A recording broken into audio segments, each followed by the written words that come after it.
Hey guys, in this episode, we are talking to Dr. Lulu Shimek. She is a naturopathic physician. She's also an expert in all things genetics, and she works with people who have depression, anxiety, toxicity, autoimmune diseases, HPA axis dysfunction, the whole gamut. She also has a particularly interesting theory about our DNA, which we talk about later in the episode. We hope you guys enjoy this, and here we go. All right, Dr. Lulu, thanks so much for being here with us today. Thanks for having me, Evan. I'm so excited to be here and talk all about health. Yeah, I love these podcasts because this is a nice little switch up. We bring on experts, as our audience knows a lot. But in, whatever this is going to be, 100-something episodes, we have had a lot more people tell their story, basically, of the health issues that they've been through. And then, yes, they might become professionals themselves, and that's wonderful. But I think it's amazing when we can get, truly credentialed people that are on this. They've been in the natural space for a while doing their thing. So Dr. Lulu, as you guys heard in the bio, is a naturopathic physician. And I just think that's awesome because that's been around longer than the functional medicine category. You know what I mean? Mm-hmm. So I am curious, though, because for someone who didn't necessarily have any major health crisis, what encouraged you to get into that? Because I find rarely does someone get into this work, especially the line of work that you're in, by accident. I don't know any 5-year-olds that say, I can't wait to be a naturopathic doctor yet, right. Unfortunately. Exactly. Yeah, Evan, what led me on my journey, I think, was from my own self-discovery. I was living in New York City, and I kind of was on the downside of the track, so to speak. I was really burning myself out. So in one way, I didn't seek out naturopathic medicine. I sought out yoga, meditation, things like that. And so I moved from New York to California. I lived at this yoga retreat center and totally immersed myself in mindset. And then from there, I started learning all these different tools. I was a natural chef. I started my own catering business. I was a yoga teacher. Then I learned how to be a massage therapist. So I started learning all these things basically to help others, how I helped myself. And then from there, I started realizing I really wanted to dive deeper into helping people. I was like, this is not enough. So then I started searching out some ideas, and I had seen Bastyr just in passing, and in an ad or in a magazine. This was before it was all over the internet. Right. And my husband and I were going on our honeymoon, and I said, can we go by the school? I just want to check it out. And so we went, and I totally fell in love with it. And I was like, this is the place for me. So that's kind of how I started my journey. It was really about the more of that mindset piece. And that's how I work with patients a lot, because I believe that's a lot how we discover the root cause of going on is that emotional aspects of our health. Yeah. I think I've greatly underestimated that, even in my own healing journey, and I'm working on a lot of stuff like that right now. I'm doing NLP with a coach, so I'm continuously trying to improve myself. I know so many people that listen to this are doing that, but that's not, looking back from what I've learned, I wouldn't take the emotional stuff as a secondary thing anymore, that would have been up there with the primary stuff, right? Yes, you can't be eating McDonald's every day, but if you have a bunch of stuff that happened to you as a kid, or a stress that's going on in your life right now, a terrible relationship or whatever it might be, you gotta work on that type of thing. So that's really cool. It sounds like one of the primary drivers was just a genuine empathy for others and really wanting to support others. So that's cool. That's the type of person that should get into this. Now, one of the things I love doing this podcast, of course, it's not the main point, but I love to destigmatize a lot of the things that happen in the natural space because, of course, people, unfortunately, have maybe some preconceived notions about functional medicine or even natural medicine. Mm-hmm. So could you explain, it doesn't have to be a long thing, but what does the education look like at Bastyr? Because people say, oh, that's not a real college. I know what it takes. That is a real college, my friends. Yeah. So let's give us a little background about what actually goes on there. Sure, yeah. And just as a side note, that was the most intensive thing that I've ever done in my entire life as far as schooling. I've had over almost 15 years of schooling, with my undergrad, and then I majored in interior design in my undergrad in art school. So it was totally different, and still the same kind of the brain, but used in a different way.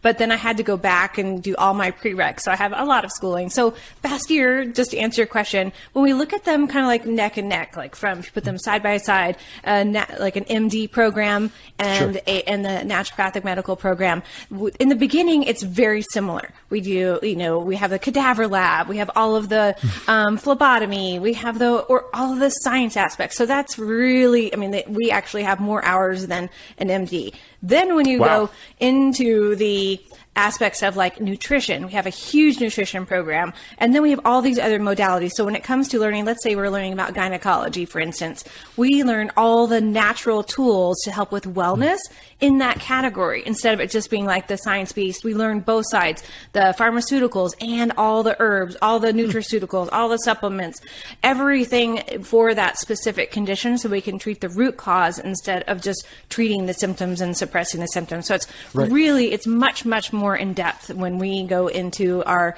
advanced work. Okay, and that's a perfect explanation. I just really wish people understood that, because anyone that says that just has never even looked it up, and I get that. But they'll do like the same thing with chiropractic medicine. And to be fair, naturopathic, from my understanding, generally speaking, is intense in terms of the level of intensity, is way up there, like even compared to the chiropractic schools. You know what I mean? So, hey guys, it's not a joke. People know quite a lot, and like you said, you have to learn almost both sides, because you can't just be prescribing some type of supplement or protocol without knowing what is this person on medication-wise? And that's one of the huge difference between like what you do and what our FDNs do. Not that there's anything wrong with it, but I mean, we can't even have a conversation around the medication. That is a separate thing that you need your doctor for, whereas a naturopathic physician might actually, depending on the state, be able to have those conversations. So I really enjoy that. So thank you for that explanation. How long ago was it that you graduated and really got like started? Did you start with a normal practice, like brick and mortar type of thing? I graduated in 2015 and from Bastyr University in Seattle. And then my husband and I moved to North Carolina. I grew up in Atlanta in the South. I wasn't like my dream to move back here, but we looked all over the United States. So we went on all these different trips, like feeling out. And I felt like I was most needed here, like because the people, one, like you said, they're not as knowledgeable about alternative health and medicine. And then I could also like really work with the foundations of naturopathic medicine, which is really like the basics, like the food, the water, the exercise, helping people with, chronic conditions like diabetes, just, the basics. And I felt like I was so needed in this area, as opposed to where in the other states, like, California, Washington, Oregon, where I don't know, the natural medicine is a lot more like in the water, so to speak, so that's one of the reasons why we moved to this area. And I felt like in that way, I could really provide, like we talked about in the beginning, I could help others that really need me. Right. And well, no, not only is that what you just said true, I mean, I think it's the opposite stereotype over here that like, we know that the West Coast has more, and it's funny because depending on the person, they would consider it either natural or like hippie stuff, which is hilarious because this is so granola. Technical and science-based at this point.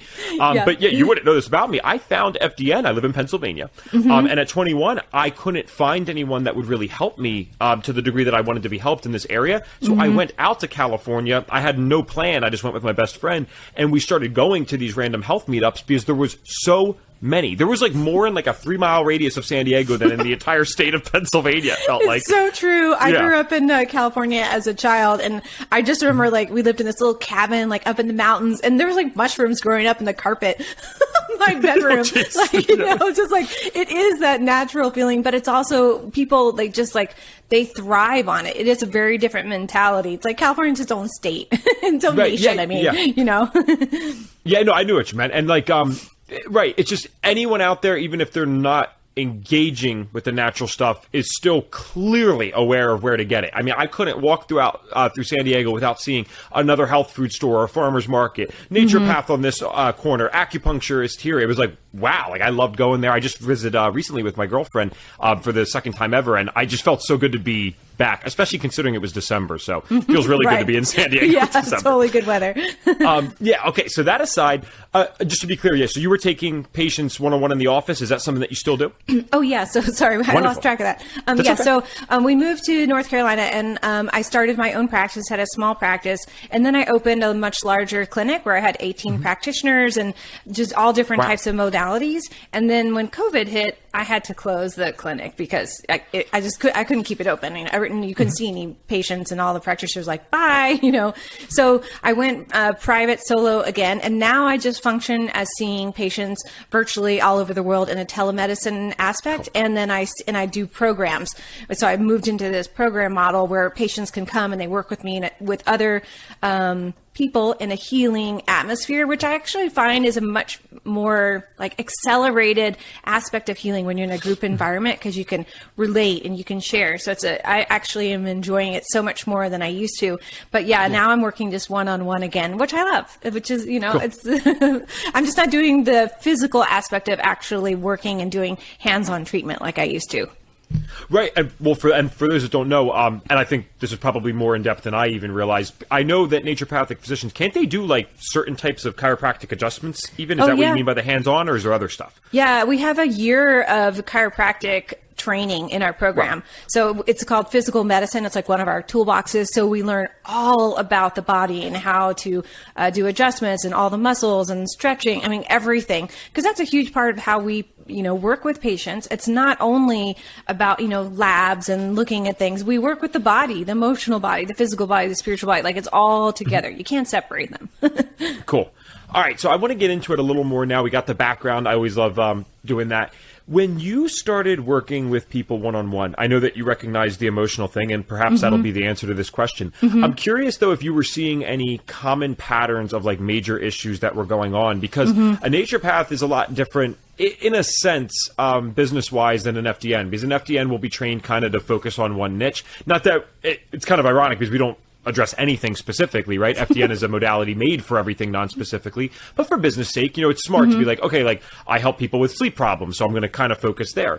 Whereas for a naturopath, I mean, you can take all types of people and you're going to see all types of people. So was there a common theme that you were seeing? Is like everyone dealing with the emotional stuff? Was everyone just eating super crappy? Especially like down south, I know just statistically speaking, it is a lot different even than Pennsylvania, right? There is going to be in certain areas more poverty, and that is definitely associated with not as great eating. So what were some of the main things that you were seeing that were problems for people? Yeah, there's two parts of that answer. One is that I work a lot with patients with mental health conditions, with anxiety, stress, depression. And the second part of that is because not only I see that in my private practice, but I also work at a farm called the Veterans Healing Farm, which is right outside Asheville. And I run the botanical garden, the medicinal garden there, where I work with herbs. And then we have a clinic there at the farm that I run, and it's free healthcare for the veterans. So I work with the veteran community, and in that aspect, I'm seeing a lot of patients with PTSD. So I saw through my practice as I continue to grow, and we all evolve as we get out and, in the world and working as doctors.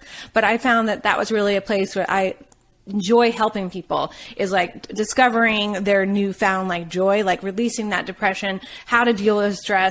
And a lot of my patients have fatigue. I work with adrenal fatigue, like that's probably number one, and that's from the hormonal aspect. But everybody wants to have more energy. It's like, oh yeah, I want to be able to do the thing. So what's holding them back from that? And that's a lot about that emotional piece. So I think that's what I discovered, is that I think stress is is the root cause of so many conditions. And especially since the pandemic, I've seen that accelerate like 100% in my practice. It's interesting that you bring up the mental health thing, because even outside of FDN and stuff, one of the reasons I got into this was the mental health aspect. And now I do some stuff in schools with kids it doesn't have anything to do with natural. It's not that I won't mention it, but a sixth grader might not necessarily be able to receive that message at the time. Like, what are they supposed to do? Like, mom and dad, I need to go eat organic, or like change my diet around. It's not quite there yet. So it's more to me like just making sure they're asking for help, because a lot of kids will keep this in silence. A lot of adults will keep it in silence. Let's be honest, right? Right. But I just think that's amazing that that's one of the kind of things that you were seeing and helping people with. So did you find that changing certain dietary stuff was consistently successful for these types of people? Because I'm always willing to talk about anything that helps people suffering with mental health issues. Or was it more the emotional stuff for them? Because I know that you kind of already alluded to that part. Yeah, I think there's all parts of those connected. So there's a lot of different foods that can activate the neurotransmitters.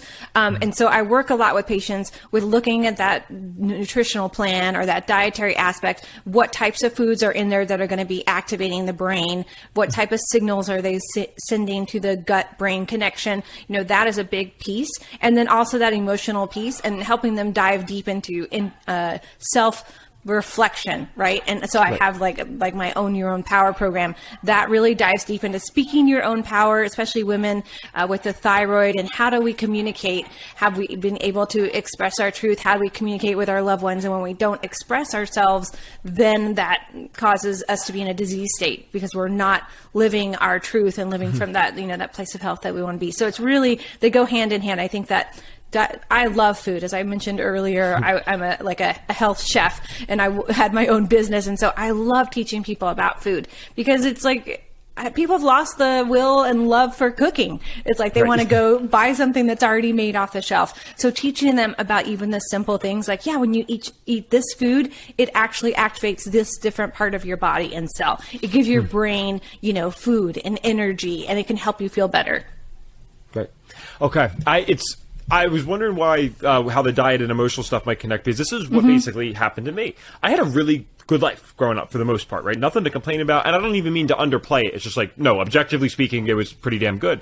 And yet I had these severe mental health issues. And so we now know, looking back, that a lot of my mental and physical health issues were from the mental health stuff and all this, from the dietary things, and just, my mom was sick when she was a kid, and no one caught this wheat sensitivities, eating like crap. I'm a skinny guy, so we thought I could eat whatever I wanted, basically, and it wasn't a huge deal. And that's not to imply like a negligence. Like, my parents made sure I had the normal meals, but since I didn't gain weight, it was like, oh, well, he can also eat candy and stuff. My parents didn't know anything about this, and this was 20-something years ago at this point. But the thing that was happening to me during the pandemic is that I started getting like skin stuff again, and I really don't get acne anymore, but like lately I've been getting some. And that's why I started with this NLP coach a couple of weeks ago, because I said, what's going on here? I'm doing the same things I was always doing. Like, this was always working.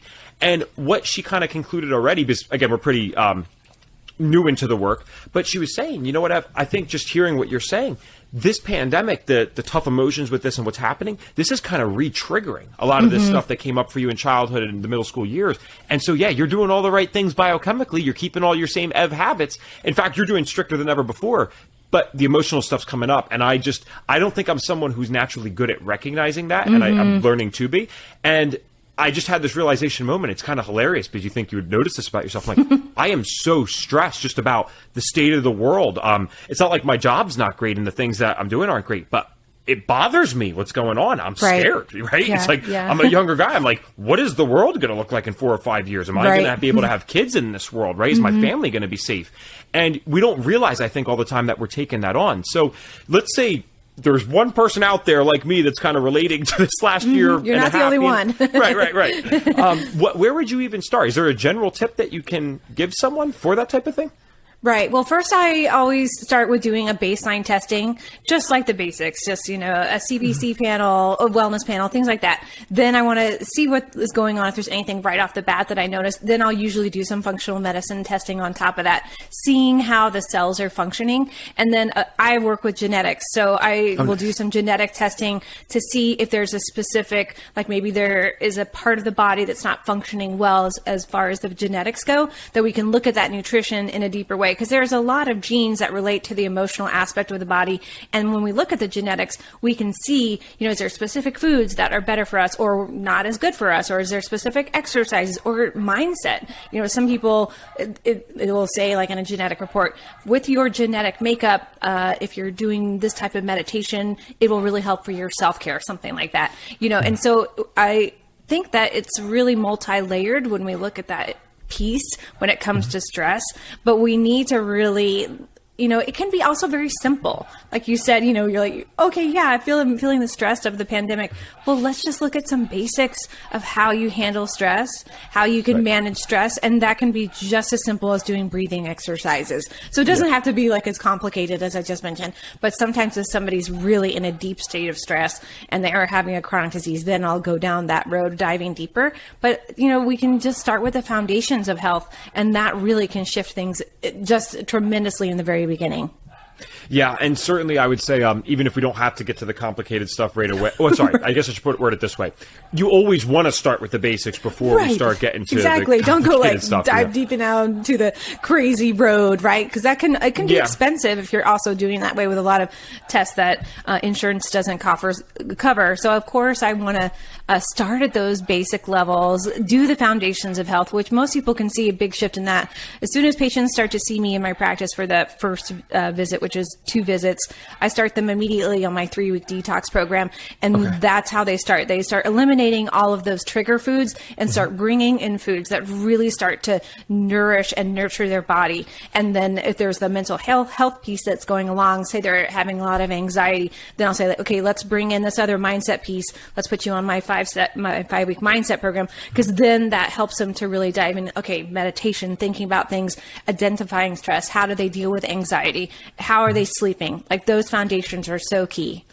Yeah, and we'll definitely mention those programs at the end for everyone, just so that we're all clear on that. But one thing I really wanted to talk to you about today was the genetic aspect, because I know that's important for you, judging by your podcast name. And just want to shout that out real quick for everyone where they can find that. Yeah, that's the Genetic Genius.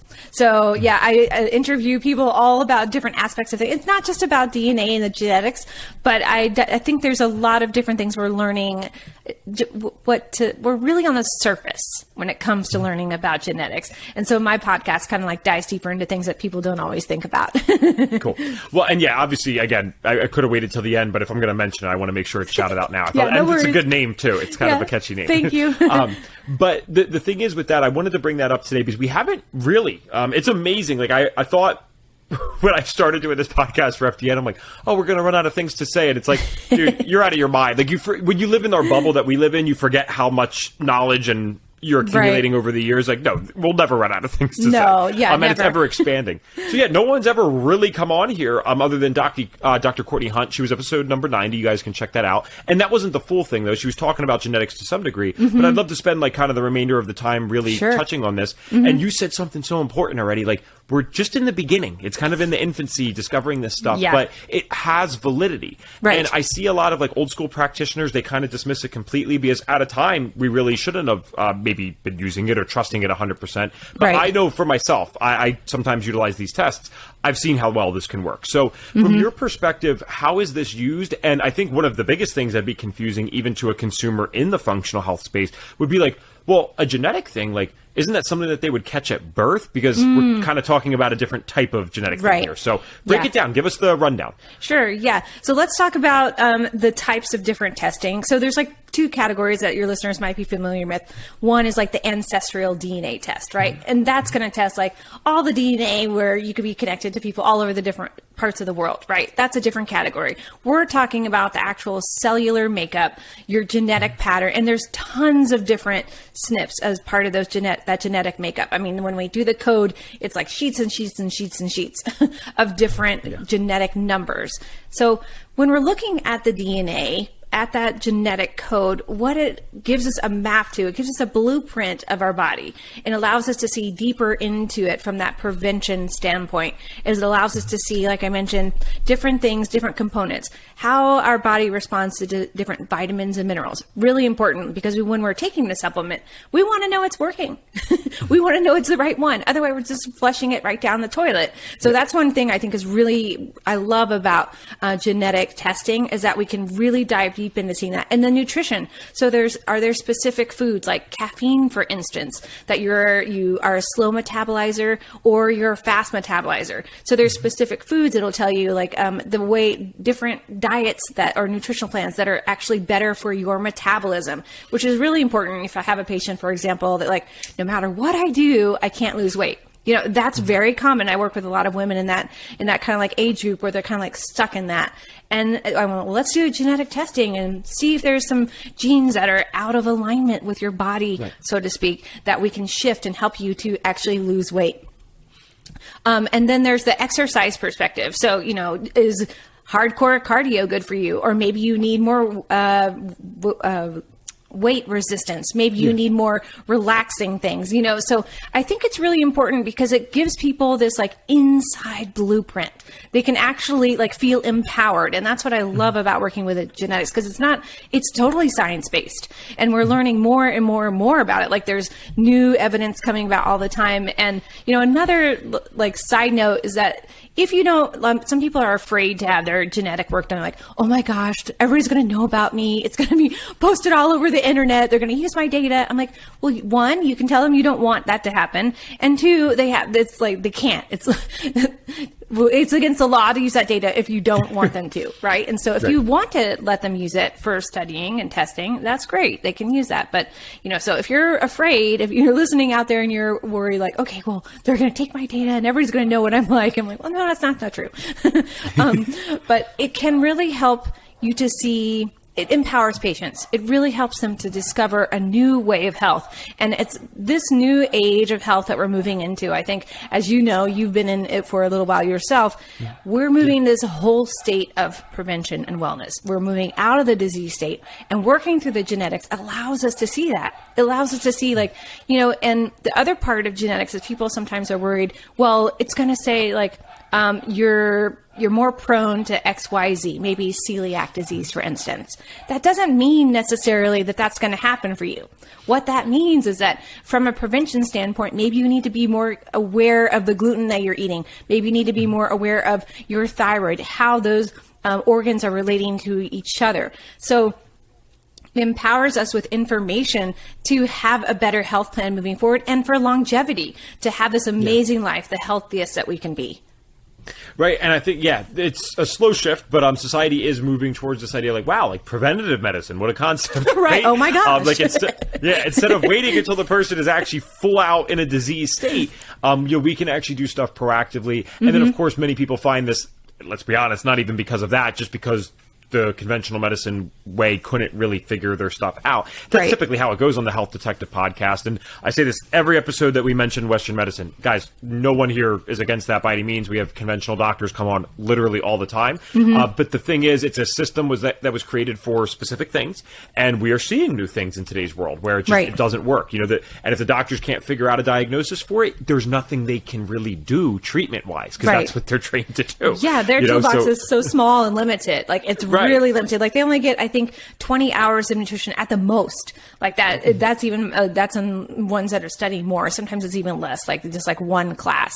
So that's not enough to help someone. Like, if somebody is coming to see me with PCOS, I always want to look and see what their nutrition is and do lab testing. And I'm like, you didn't have this done with all the other doctors that you saw? How is that possible? And so it's because their toolbox is so limited. Not to say we don't need that type of medicine, but I think it's limiting us as a world, as a population, to have the best health that we can be when the education is not there to support the people and all the different modalities around that can help. Yeah, and that's the kind of objective view that we're always striving to have, because, guys, in the early 1800s, when infant mortality, even in America, was like 50%, when, people are dying of like very easy to treat bacteria and stuff now. Western medicine kicks ass. Like, it's a great thing that we have it. But but the thing is, the advancements of our society, not even just in Western medicine, I'm talking everything, just tech, the advancements in food, it's not really an advancement if it's hurting us, right? But that's bringing up a new set of problems for human beings that Western medicine was just not originally designed for. And again, this is when we keep saying the tool belt thing, what we mean is there is legal bounds to what a doctor's allowed to do. They can only help you really with medication if there's certain diagnoses made. Well, guess what, guys? There's legal bounds to those diagnoses. I can't just decide that someone has depression because that's what I feel like saying. That's illegal. There's a problem with that. So it is kind of nice when we can use genetics or other functional testing to kind of get that big picture view or figure out what else is going on. And just one thing, I know it's simple for you, but I know some people probably wouldn't have heard of this on this podcast. Genetic SNPs. What does the SNP thing stand for? Because that's what the acronym is. Right. Yeah, exactly. So you could think of your cell, right? And within that cell, you have the DNA within the cell, right? And we have a code within that DNA. So within that code, when we have a SNP, it's like a genetic variation or mutation of that genetic code. And so when we look at, let's say, for example, I was looking at a sleep report, and I'll do different reports, whether that's sleep, hormones, hair loss. So showing the genetic SNPs. So it'll show me if there specific SNPs, so that mutation that's related to that category, that then can show if there's a propensity for something to be out of alignment. Does that make sense? So let's say, Absolutely. for instance, mental health is a great one to look at. So I'll look at a mental health report, say someone's having a lot of anxiety, and the MTHFR gene will come up in that. And so that gene specifically, I think that's one people talk about a lot. So it's easy to talk about because they're like, oh yeah, I've heard that word. So that gene specifically is all about methylation. And when we have a reaction in our body to go from A to B, we need to have something in between that, right? And so a methyl group, so in organic chemistry, methyl group is added onto a molecule to go from A to B. And so when we have that mutation, basically that enzymatic reaction stops. It doesn't finish its complete process. So that can be really detrimental to the body. So most of the time with MTHFR, we see it with the cardiovascular system and the neurological system. So if somebody's having either one of those things, and as I mentioned, anxiety is in that neurological piece, I'll always look at the MTHFR gene to see if there's a mutation, and whether that's the homozygous or heterozygous mutation, and then to see what we need to do to help with that methylation process. So looking at the genes, so the SNPs allow us to see what that mutation is and how we can help the body to better deal with that mutation.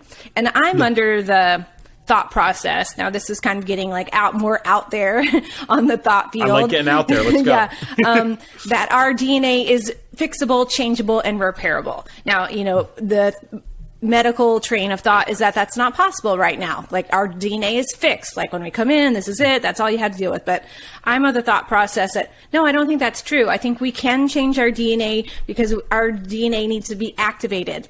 And when we have the activation, it can change us. Like our brain. We're not using all of our brain. It's the same thing. We're not using all of our DNA. We just have to write the right tools to activate it. So that's getting a little bit farther out there in my thought process field. But I do think that's going to be the next wave of DNA, study, so to speak.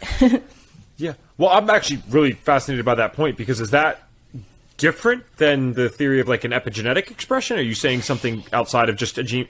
Right. It sounds like you are. Yeah. Okay. Yeah. So the epigenetics, so to explain what that is, that's everything in our outside environment that changes our DNA. Right. And so, but that's not changing like our genetic code, our actual DNA code. Right. So when we're born, we have this specific DNA code, right? This is our code. It's different from Johnny to Susie to like down the line, or even a twin, right? We have a different genetic code. So I'm saying that if we have the right tools, whether that's through meditation, food, supplementation, I think that genetic code can be shifted so that we're a higher evolved being.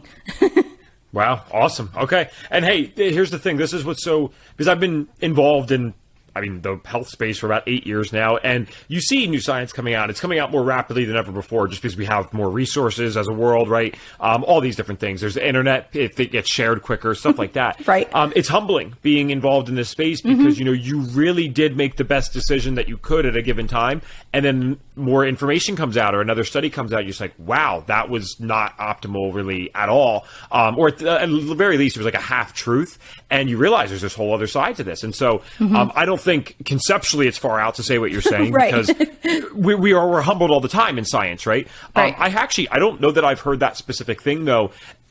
I haven't heard it without the Western medicine intervention. I've heard of this new technology that's coming out. China's doing this with certain babies, I believe, right now, which is well, that's a separate podcast, I suppose, whether we Yes. agree with the ethics of that. But you're saying that this could, in theory, be done without literally going in and genetically modifying a baby, because that went so well when we did it with food. Right. Yeah. No, I'm not talking about that particular modification for sure. I just think that we, as spiritual and physical, emotional beings, that we have a lot more potential. And I think that we're on the cusp of learning what that potential is. And those tools are right on the edge of us discovering it. Does that make sense? And it absolutely does. Like we've learned from genetics, like we didn't know 10 years ago, or even like last year, that when we have a genetic profile done, it can prevent so many things from happening. Like maybe someone that spent thousands and thousands and thousands of dollars of testing, and they're like, oh, let's just do a genetic test. And we can see these particular vitamins that could have helped you in a particular way. And you're like, oh, well, look at all that money I could have saved. So I'm just saying an example, like now we're at this place. Well, maybe in another 5 years, we're going to be like, oh, well, look at these things that could have activated your DNA to shift you into this new place. And I agree. And so does the founder of FDN, because Reed Davis always says, he's like, he knows that at one point it's not going to be a bunch of labs. Like you're going to be able to go in and just basically do one simple thing. Who knows if it's going to be blood, saliva, stool? It doesn't really matter, right? Right. It'll be one simple thing. And we'll be able to basically tell you every little thing that you could ever need to know. Like, we're going to get there. It's just when. Maybe we've had movies about it. Right? Yeah, right, yeah. So if it's a thought process, it's going to be, it's in the thought process, it's in the world, like, where they put you in the machine and then it scans you and then they can see, it's like a Star Trek, right? So you could, that technology is not that far around the corner. I know it. I can see it. But, right, well, and that's the thing. Yeah, it's like, because I think we're on a very similar wavelength here. We're like, I do believe that human beings are capable of just about anything. I think we've been given just enough consciousness-wise and resource-wise to figure this out. Just take some time, right? But like, this isn't even that far out. We already know that we have labs that can help people. We talk to people all the time on this show that resolve health issues. So all that means is this is going to get even more concentrated and more accurate over time. And even the genetic stuff is having such a profound effect on people. And we only have, I think this is what's tough for people to understand. Like, even myself sometimes, like, there's only so many well-studied genetic SNPs right now, and we're going to keep learning more and more. Oh, yeah. And these are so helpful already. I mean, what happens when we have thousands of these that we can run for cheap and an affordable price? Exactly. And people can get it all checked out, and we know how to actually make an educated decision with that. Right. Yeah. When 23andMe first came out and they were doing the genetic testing, I mean, it was just a very, very limited amount of SNPs that they were even looking at. And like I said, when the code that we look at is pages and pages, and I'll give it to patients who are like, well, I have no clue what any of this means. And that's another important thing. If you are going to be doing testing, I really recommend that you're working with a practitioner or with a company that can help you analyze it, because it's very complicated. It's not just like, you can understand it, and you want to be able to really use that information in a way that's empowering to you, not just like have that information and put it over in your file cabinet that you never look at. Yeah. Well, and as someone like yourself who obviously has the ability to analyze it, this is when I would definitely like to, because it seems like you offer a lot, so I'd love to transition the conversation a little bit. And before we even talk about necessarily what it is you're offering, I think it's important to ask this question, because this matters to me and it matters to the audience for sure. Who is the ideal type of person? What characteristics do they have? Whether it's maybe a health issue, whether it's maybe a personality trait that would come to work with you, because I think that we get to talk to so many people on here that I'd rather everyone get a little piece of the pie. I mean, this isn't about one person getting a ton. No. It's like some people are going to be great for you and others are going to need another person that we've had on. So who's your ideal client? Right. Yeah. So my ideal person, I work with women mainly because unfortunately, they're the ones that are seeking out more health. And I think that's shifting. Like I said, too, a lot of things are shifting. But I mainly work with women who are stuck in, I would say, like an energy depletion. They're so fatigued and they can't figure out what's going on with their body, whether that's hormones, thyroid, adrenals, gut. Those are the main things that I work with, and mindset, that health piece we talked about with stress and anxiety. So that's the ideal person that's coming to see me, is that they're in this place. They're so tired. They've seen a bunch of other people and they don't know what the hell's going on, and they need someone to dive deeper and really look at it. And I really help people. If someone's coming to see me, I'm not a hand holder. What a person needs to really be stepping forward and want to do the work. Because if they're not going to do the work, I'm definitely not a good fit. Because I challenge people. 1, I challenge them emotionally.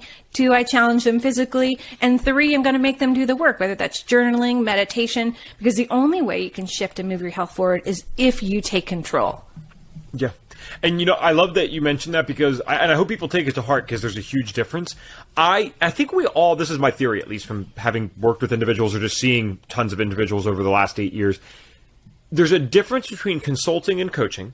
And there's also a difference between like what I might need coaching for versus consulting for. I never really needed coaching for the eating stuff. I was very dedicated to that. I wanted to be told what to do. But I just said in this podcast alone, I have an NLP coach right now, right? That's because Evan Transu's not so good at doing consulting work for emotional stuff, right? I kind of find a way to make the excuse or whatever. And that's okay, guys. I don't think anyone out there is so tough-minded, maybe a few, superstars, but so tough-minded as to be able to apply advice that's given to them instantly in every single category of No. our lives. Some are going to be Right. easier than not, you know? Yeah, exactly. And so you just have to know yourself. Right. I know for me, I need a coach with the emotional stuff. I can't just, I need some hand holding. I need someone Right. to hop on a call with me every week and kind of give me a nice message or have access to them all the time. It helps. But for other things, that's not the case. And for many people, yeah, they're at the end of their line. They already have done so much work that, yeah, so they just want to Right. know, what can I do? What's intelligent? Please help me. That would be great. And Yeah. so if that sounds like, if you know, what Dr. Lulu said resonates with you at all, and you're like, you know what, no, I am someone that's ready to kind of just do the work and I just need to know what to do. What is everything that you offer? Let's go through all that stuff. Well, I think that's You're a like, I lot. got quite a bit. I don't know if we have quite enough time for that. All right. But I think if we're talking about specifically, I'll just talk about my niches, so to speak. So Sure, one, yeah. So one, I work with hormones. I help women really rediscover what the heck's going on with their hormones, right? Like why, especially in that stage, perimenopause and menopause or cycling and fertility. Those are like my go-tos when I help women with that. And then thyroid, I work with tons of patients with thyroid because what I find is when they come and see me, they haven't had the proper testing done, they haven't looked at the nutrition, and they don't have the tools to help their thyroid function. And so many women are put on medication to depress and suppress the thyroid. It's unbelievable. I think we're in a huge epidemic for that. And so I work with patients, women, to help get off of that medication, to help them move into a place of natural substitution, and then help their thyroid be functioning amazing. 3, I work with genetics and genetic detox. So I help patients clean out that system, the toxins around us, help the body to function fully and in an amazing environment.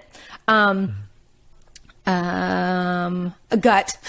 Like, what is the other one? So I work with tons with, It is a lot. Yeah, gut restoration is my other big go-to. So I work with patients on that gut-brain connection because people have tuned out. They've cut their head off. They don't know what's going on. So I work with IBS, constipation, diarrhea, those types of things, leaky gut, especially because it's all connected to the adrenal system.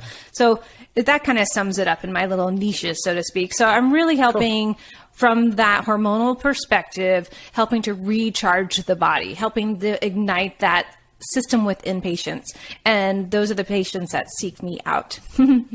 Okay. And I know that, you know, it probably is a little different for everyone, but generally speaking, I think people like to know, like, they want to have an idea of what's going to happen. Right. If I do contact Right. Dr. Lulu, like, how does this actually work? So what would let's say I come to you, Sure. I'm a woman with the thyroid issues and yes, I'm on Synthroid or whatever, right? Right. How is this probably going to go? Right, exactly. So I have my first office visit is 2 hours, and I separate it because it's exhausting. I found for patients to be with me for that long because I'm so intense, and in a good way, but asking so many questions. Right, I love diving deep in. So the first one, we're like getting all the data together, gathering it together, seeing how that's going to work, and then most of the time, especially if it's thyroid, I'll do some more extensive testing. So then we do the testing, we get the results. Then on that second visit, we analyze those results together as a team, figure out that plan together, and then move forward, whether it's seeing me more extensively one-on-one or in a program. And in that in-between time, like I mentioned, I put them on a detox program. So over those weeks between, because it usually takes a couple weeks to get functional medicine lab work back,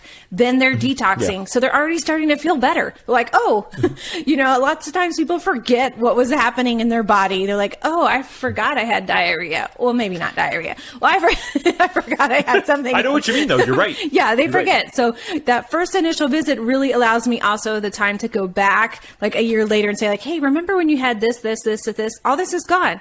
You know, so that's what that first visit looks like. And then we create an amazing plan together to help them actually feel better. What would that look like? There's so many points there I could focus on, right? And I know that we're limited on time, but I do like to bring this stuff up because I always tell people that healing takes time. And someone would sometimes like maybe wonder, how could you possibly not notice that all these things are gone? It's like, guys, it's the same way that you didn't really notice it creeping up. You know, Exactly. it takes a while, generally speaking, to get sick. It takes much less time to get well when you're working with the right person, but Right. it's not overnight. If it was overnight, that would be amazing, but we're just not there yet. Yeah. It's going to take the time for the body to heal a little bit. And so, yeah, you kind of forget sometimes how bad you did feel. And I know I try to constantly be in a state of gratitude for that. And I remember like, wow, dude, like at 18, you really could barely even work 30 hours a week. You were 18, right? And you couldn't handle that. And now, not that I recommend it, but I'm passionate. I can put in 60, 70 hour weeks if I want to. And it doesn't even feel like work. So that's another aspect I should mention. But the fact that I can handle that energy-wise 8 years later, it's like I should be getting worse. That's what society would tell me, at least. Right. But I'm actually getting better because I'm getting even healthier. So it's cool. Yeah, exactly.